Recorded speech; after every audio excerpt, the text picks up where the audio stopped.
Sa ikalawang quarter ng taon, mas tumaas pa ang porsyento ng mga Pilipinong nasiyahan sa naging pagganap ni Pangulong Ferdinand Marcos Jr.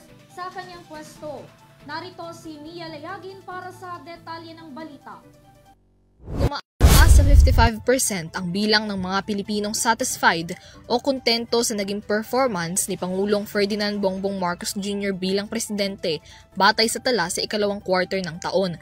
Sa resulta ng June 23 hanggang July 1, 2024 Social Weather Survey na inilabas nitong ikadalawa ng Agosto, tumaas ito ng halos 5% kung ikukumpara sa 50% gross satisfaction na naitala noong Marso 2024.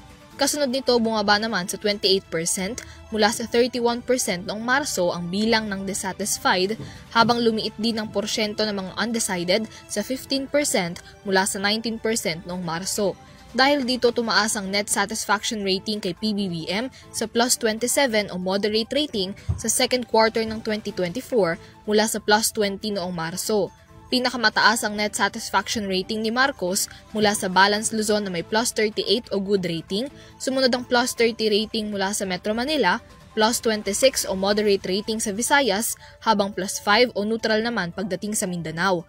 Bukod dito, batay sa demographics ng mga kalahok sa survey, tumaas ang net satisfaction ratings ni Marcos mula sa mga nasa rural areas, mula sa parehong lalaki at babaeng respondents, mula sa mga 18 to 24 years olds at 55 years old pataas, maging mula sa mga non-elementary graduates at junior high school graduates. Pagdating naman sa tanong kung ilan sa mga pangako ng Pangulo ang posibleng matutupad, 7% lamang ang nagsabi na lahat o halos lahat ng pangako ni PBBM ang pwedeng matupad.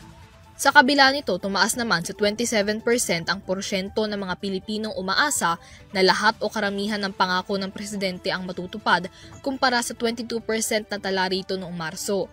Mas mataas ang net satisfaction rating ni Marcos mula sa mga umaasa na matutupad lahat o halos lahat ng kanyang pangako na nasa plus 73 o excellent mark.